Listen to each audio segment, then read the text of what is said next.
Cup Season 2. So let's go over to Apex Predator's game, the last game in the top 8 down here. Apex Predator is one of Woody's clanmates, and it's Apex Predator's first top 8. So will we see Reddit Alpha with 2 players in the top 4? But he's got a tough opponent in front of him with Santi. Santi, who top 8'd last week and is looking to go a little further here in week 2. Let's see. Game 1. Make sure the match preview is up. Apex Predator Santi. What do we got here? We got Trifecta over on Santi's part, which he also played last week. Minor Furnace for Apex Predator. So let's see. Let's put what do we put up here for red? We got. I wish we had Valkyrie. I'm gonna make one of these. I'm gonna make Valkyrie for one of these featured troops because that is a very, very, very underrated card. I think Valkyrie and Furnace are 2 good ones. Let's put the Hog Rider versus Miner. Oop. How oh how. Oop. This is actually, you know what though? I don't really know who is a clear favorite in this game because both of these decks are very popular meta decks. I don't know exactly where the matchup breaks down here, but these are just 2 like solid decks that are both very popular amongst people. Worth mentioning that aside from the 1 Miner in the Furnace deck, no legend, like, you know, only the 1 legendary between both decks. When last week we saw a top 4 where every deck in the top 4 averaged 2 or more legendaries in it. It's awesome to see some of these other non-legendary win conditions start to take hold. We saw 3 Musketeers and 2 of the other decks, and then of course, we're seeing the return of Trifecta this week. It's going to be really interesting. Hog Rider is what I would consider a very fragile card, and I think Furnace plus Mini P.E.K.K.A do very, very well to kind of hamper its effectiveness in that way. So we'll see. We'll see if Santi can push through. I think opening up with the Elixir Collector for Santi is the best actual outcome. Apex Predator has the Miner, but because both players, when they tick to 10, sort of preemptively play a card, they're not sure. That really actually favors Santi, but he wasn't able to defend the Collector, unfortunately. We'll get a few pumps out of it, but you see, like, even with the defense there, that Miner took, what, 5 pumps off of that? 4 pumps off? It was worth it, even with the Valkyrie there to help chew it down a little faster. 1 Elixir for the 4. Yeah, Ice Spirit just very impressive. Oh, and I love that 2-second freeze allows the Mini P.E.K.K.A to catch up. Wow. Hey, 1 swing, but given that was 8 Elixir countered with 5, we'll take that every 3 swings. That could have been 3 swings for the Hog Rider. Now, I don't like the Furnace here on... Oh, actually, never mind. Forget me. With that zap, the Fire Spirits were able to clip. I was like, oh, the Fire Spirits are just going to get killed right there by the Musketeer. 1 Fire Spirit on the Musketeer, 1 Fire Spirit on the tower. That's pretty much what you would expect from a Furnace normally. Yeah, absolutely. And I think Santi's smart here to switch his Elixir Collector to the other side so that any Miner attacks, anything that hits over on that side is not, it's not going to keep working down the tower that's clearly going to get grinded down here. Mind games here, Santi, or rather Apex played outside for his Miner first, and then the second time around he played inside. Santi didn't get a read. Again, the Miner gets away without much hampering it. Yeah, that's one of those things. Miner is so powerful at tournament cap. Because I think a lot of players do have Miner, but if you have a level 1 Miner and you're going up against level 10 or level 11 players, you don't really understand how tough Miner is at tournament cap. Level 1 Miner against... Oh no! Santi played his cannon a little too far up, and the Musketeer was able to reach across the river, and with the zap! Oh my God. Wow! Oh, and the zap cleans that up though. Pretty okay. Good counter by Santi there. Yeah. Made up with 1 mistake with 1 really good play after. Oh, interesting. Ooh, the freeze I don't think was super great there, but oh wow! So 1 Ice Spirit counters the 2 fire, or maybe they blow up on each other. Yeah. A lot of this might just be a poison match back and forth. Both players are having a really hard time pushing through significant damage. Santi is discovering that there's not really a good justification to run the Hog Rider right now. Especially not up against when a deck that has Ice Spirits, Guards, and Mini P.E.K.K.A and Zap and Furnace, really, like he actually defends the Collector this time, so that might change the dynamic of the match. That's true. That's definitely a big turning point because once you defend the first one, they likely don't send a Miner to a half health one later on, so you have a chance to get a second one out. If you can defend 2 in a row, you are in such good shape. Yeah. And actually, wow, Santi! Oh my God, those zaps from Santi are doing a great job at keeping the Furnace from sort of overwhelming that side. Yeah. And he's committed his Miner, so Santi could have an option to get the second Elixir Collector right here. If he chooses to play that as his next card. But I think he's trying to push his advantage right now. I understand. It's I get why Santi's playing the Hog Rider, right? Because you're defending with the Valkyrie and Musketeer, so it makes sense to send it along. But I just think that Apex Predator's deck is one of those decks that's just not going to lose to a Hog Rider. Not happening. So I think maybe Santi needs to try to find another way to win that involves maybe split pushing. Yeah. Already 20 or 30 seconds into overtime already. So the first tower to go down is going to win the game. Both players are tied at about 1,200 damage on each tower. Yeah, and I mean, this is just the demonstration of what I was talking about. That Furnace is actually, it's an even cost to the Hog Rider. Yeah. And I'll take that trade any day to shut down one of your big win conditions. And if it survives at all and puts Fire Spirits down that you have to deal with in whatever way you have to deal with them, that adds up. And big shout out to Apex doing all this with level 3 guards. Yeah. That do not take 4 shots each from a tower. Yeah. Oh, we got a pig push coming. Boink, boink, boink, boink. Oh, wow. While they were all bunched up together, the Ice Spirit froze them both. Ooh, even one shot. One single swing from a Hog Rider is worth more than an entire poison. Yeah. So we get down to these points where we're like, okay, it's like 4 poisons until he wins. Even just one hog shot is like, whoa.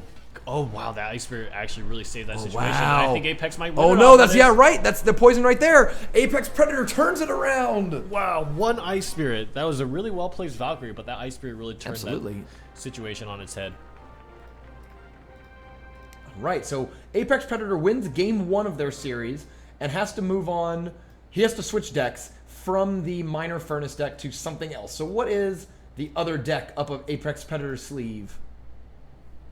We have Giant. The Shanghai deck. This is, oh, actually I take that, well, no. It's got Barbies. It's got Barbs, though, instead of, what was in that list instead? Musketeer. Musketeer, you're right. So very similar to the giant poison list we've been seeing going around this last week or so. Up against, Santi's also playing that trifecta one. Yeah, so Santi's going to be staying with the trifecta, and it came really close. And this time around, there's not really a Furnace to really hamper the Hog Rider's effectiveness. So this is, let's see, so Apex Predator is up a game right now. If he wins, moves on to the top 4, the big money prizing rounds, I mean, this is actually probably the biggest game for Apex Predator of the week, because if he wins, moves on to the prize round, loses, we go to a game 3 where Santi can perhaps move past that first top 8 and get into his Santi's first top 4 appearance. So okay, so what do we got for featured cards here? We got Giant over on the Apex Predator side. Yep, we got Giant, and I would probably say in this particular match, the Hog Rider is important. Okay, I believe that. Yeah, there's again no cannon again. I don't know. I think Apex Predator is still running a deck that Hog Rider is not going to get anywhere. This actually might come down to a Musketeer game. Yeah. Because if you can use your Musketeers on defense to just defend over and over and over again and get 2 to 3 Musketeers out like we saw last game, that might be the crucial difference here. I just don't see a world where it's hard to push them past Barbarian Mini P.E.K.K.A.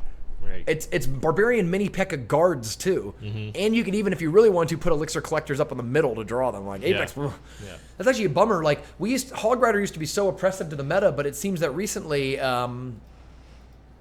we haven't seen too much of it. I think people are just ready for it. It's funny because all those things that you play to stop Mini P.E.K.K.A. that everyone has all these answers for Mini P.E.K.K.A. happen to be pretty good against Hog Rider too. Yeah. It's interesting. I think that Santi's going to need to use a lot of supporting cards, an Ice Spirit on top of a Poison and on top of maybe another card to assist. And there's just so much Elixir that needs to be invested to try to make sure that it's effective. Oh, and actually the Hog Rider does get through. Apex Predator opts not to play the Barbarians.